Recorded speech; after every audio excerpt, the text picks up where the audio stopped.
कंगनापुर नाम के एक छोटे से शहर में एक परिवार रहता था। उस परिवार में कजरी देवी अपने 2 बेटे बहू और अपनी एक बेटी गरिमा के साथ रहा करती थी।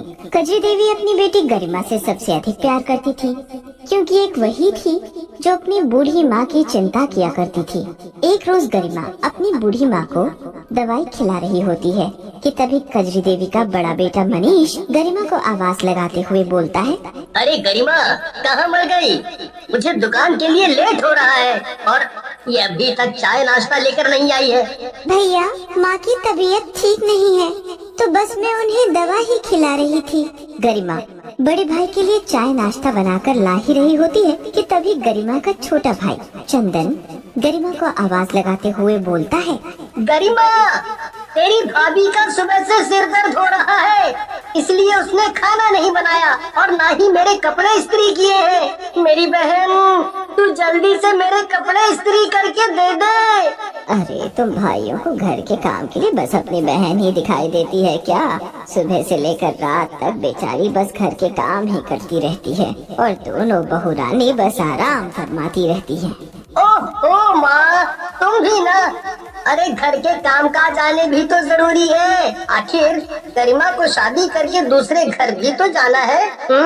माँ अपने दोनों बेटों को अपने पास बुलाती है और उनसे बोलती है, बेटा, मेरी तबीयत का तो तुम दोनों को पता है ही कि कब मुझे क्या हो जाए, इसीलिए मैं चाहती हूँ कि मेरे जीते जी मेरी बेटी का ब्याह हो जाए और बड़ी ही धूमधाम से हो। गाड़ी, जेवर, लत्ते से लेकर खाना पीना सब बढ़िया होना चाहिए और ये सब तुम दोनों भाइयों को मिलकर ही करना है, समझे? माँ, आप तो जानती ही हो कि मेरा काम धंधा पहले ही कितना घाटे में चल रहा है, ऊपर से आप शादी में गाड़ी जेवर की बात कर रही हो। माँ, भैया सही बोल रहे हैं और वैसे भी शादी में लगाने को हमारे पास कुछ नहीं है, सब तो आप लेकर बैठी हो, सब जेवरात पैसा तो आपके पास है। तो ये सारा कुछ मैं तुम्हें दे जाऊं ताकि तुम सब अपनी अपनी बीवी पर लुटा सको। माँ की बात से नाराज होकर दोनों भाई अपने अपने काम पर चले जाते हैं। कुछ दिन बाद माँ की अचानक से तबीयत खराब हो जाती है। तबीयत ज्यादा खराब होने से माँ की उसी समय मृत्यु हो जाती है। माँ की मृत्यु को कुछ ही दिन बीते थे कि मनीष अपनी पत्नी रेखा से बोलता है, रेखा, माँ के पास बहुत जेवर था जो कि अब सारे का सारा गरिमा के पास है।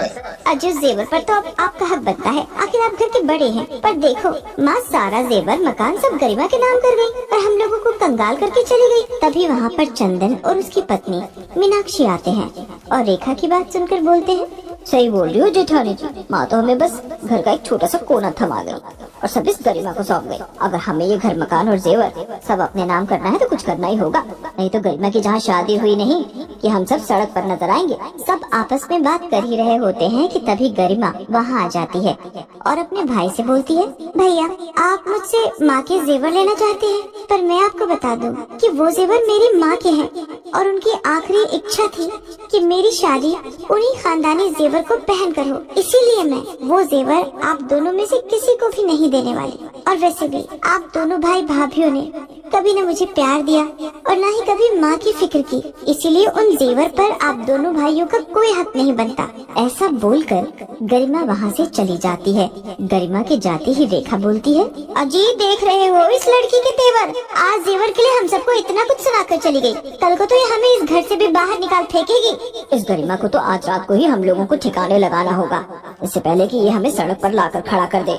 फिर क्या था, दोनों बहुएं और भाई आपस में मिलकर गरिमा के खाने में जहर मिला देते हैं, जिसे खाते ही गरिमा की उसी समय मृत्यु हो जाती है। गरिमा की मौत के दूसरे ही दिन चंदन अपने भाई मनीष से कहता है, भाई, ना जाने इस गरिमा ने जेवर और घर के कागजात कहाँ छुपा कर रखे हैं। ये पूरा घर छान मारा पर कुछ हाथ नहीं लगा। तेरी भाभी और मैं भी 2 दिनों से उन्हीं की तलाश में लगे हैं, पर हमें भी कुछ नहीं मिला। आज रात हम दोनों भाई गरिमा के कमरे की फिर से तलाशी लेंगे, क्या पता कुछ मिल जाए। फिर दोनों भाई रात के समय गरिमा के कमरे की तलाशी लेने लगते हैं कि तभी चंदन को अपने सामने एक डरावनी चुड़ैल दिखाई देती है। अरे मर गया रे भाई, ये चुड़ैल कहाँ से आ गई रे? अरे बाप रे, इतनी भयानक चुड़ैल! अरे भाग रे चंदनवा, भाग, कहीं ये चुड़ैल हमें ना खा जाए। अरे अरे, कहाँ भागने की सोच रहे हो? अगर भाग गए तो जेवर और घर के कागजात कैसे ढूंढोगे? चुड़ैल की हंसी सुनकर रेखा और मीनाक्षी अपने कमरे से भागते हुए गरिमा के कमरे में आती हैं और वहाँ चुड़ैल को देखते ही दोनों के होश उड़ जाते हैं। चुड़ैल, अजी हमारे घर में चुड़ैल है। तभी चुड़ैल हंसते हुए बोलती है, तुम सबने ये क्या चुड़ैल चुड़ैल लगा रखा है? अरे भूल गए मुझे? मैं हूँ तुम्हारी बहन, जिसे तुम चारों ने मिलकर मार डाला और अब आए हो सारा जेवर चोरी करने। अब तो न तुम्हें जेवर मिलेंगे और न ही इस घर के कागजात। तू मेरी प्यारी बहन गरिमा है, मेरी प्यारी बहन, मुझे माफ कर दे, मुझसे बहुत बड़ी गलती हो गई। अरे मैं तो तुझे बहुत प्यार करता हूँ ना, और सच में मैं तुझे मारना नहीं चाहता था। वो तो तेरी भाभीियों ने हम दोनों भाइयों से ये सब काम करा दिया। अजी क्या कहा आपने? मुझे किसी की कोई बात नहीं सुननी। मैं सब जानती हूँ कि तुम सब मुझसे कितना प्यार करते थे। पूरा दिन घर के काम मैं करती थी और आराम ये बहू रानी फरमाती थी। अरे अरे मेरी लाडो, हम सब तुझसे हाथ जोड़कर माफी मांगते हैं। और अरे रेखा, जा अपनी ननद के लिए खीर बना कर तो ला। अब से मैं अपनी बहन का पूरा ख्याल रखूंगा। गरिमा मेरी बहन, तुझे खीर बहुत पसंद है ना? मनीष की बात सुनकर चंदन धीरे से अपनी पत्नी मीनाक्षी से बोलता है, भैया सोच रहे हैं कि खीर खिलाकर वो गरिमा को अपनी तरफ कर लेंगे और सारा जेवर गहना सब उनको मिल जाएगा, पर मैं ऐसा होने नहीं दूंगा।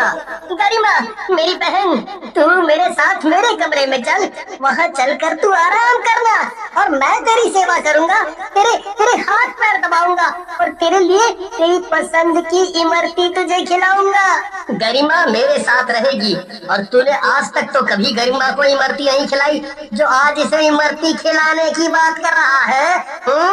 हाँ गरिमा, तुम तो हमारे साथ ही रहना, मैं तुम्हें बढ़िया बढ़िया खाना बनाकर खिलाऊंगी। अरे ऐसे कैसे गरिमा आपके साथ रहेगी?